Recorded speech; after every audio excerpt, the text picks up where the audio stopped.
Malam hari ini kita bereksperimen dengan Milk V2OS yang menjalankan RT-Thread Smart RTOS. Ya, ini RTOS yang cukup menarik ya. Dia POSIX-like API, MMU support, sehingga separasi antara bagian kernel space dan user space-nya bisa dilakukan ya. Dan juga dia microkernel. Bagian kernel space-nya itu dibuat seminimal mungkin. Bagian-bagian seperti driver ataupun service itu tidak dijalankan di kernel space, tapi berjalan di user space. Sehingga kernel space bisa berfokus untuk mengeksekusi scheduler, ataupun interprocess communication, ataupun memory management. Selebihnya seperti network stack ataupun file system itu dihandling langsung oleh user space. Ya, katanya lebih stabil dan bisa achieve high performance ya dengan desain seperti ini ya.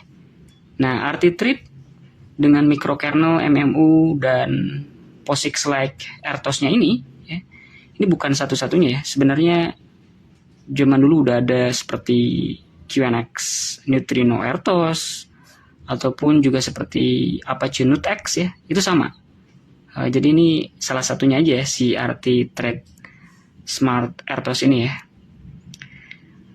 Proses kompilasi untuk target board Milk V2OS-nya ini cukup cepat ya, jadi nggak makan lama dan setup development environment-nya juga nggak ribet, nggak seribet seperti nge-setup Zapier ya.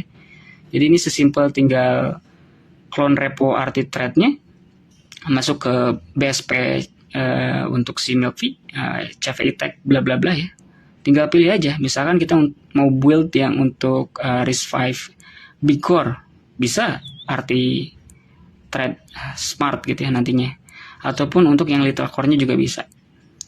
Dan hasilnya ini bakal ngehasilin nanti bootable yang bisa kita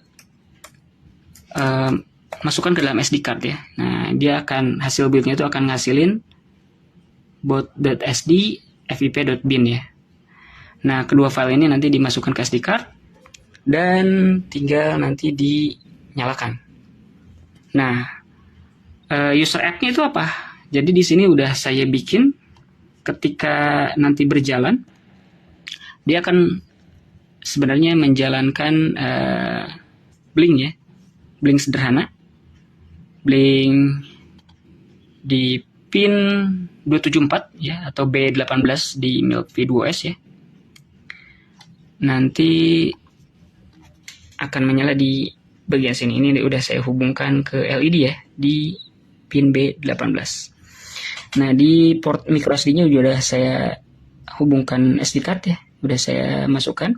Di dalamnya tadi sudah ada file hasil build-nya ya, yang sudah memuat hasil kompilasi program user space-nya juga. Nah, ini tinggal kita nyalakan. Ini saya tinggal hubungkan. Kita lihat. Nah, dia blinking as expected ya. Selain itu juga saya hubungkan ke serial.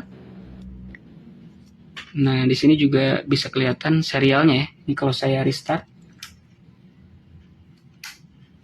Nah, pertama sebenarnya dia nampilin boot message-nya, OpenSBI, terus lompat ke boot message-nya si RT-Thread Smart, lalu masuk ke user space application ya, tadi ngeblink LED ya. Ini kalau saya enter, nah dia ini masuk ke bagian selnya di dalam si big core-nya. Jadi ini RTOS tapi rasa-rasa Linux ya, karena tadi itu ya support MMU-nya. Yaudah, itu aja sih yang ingin saya tunjukkan malam hari ini.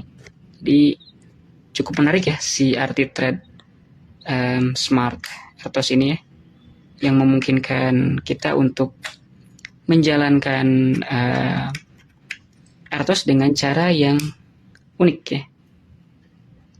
Oke, itu aja. Terima kasih.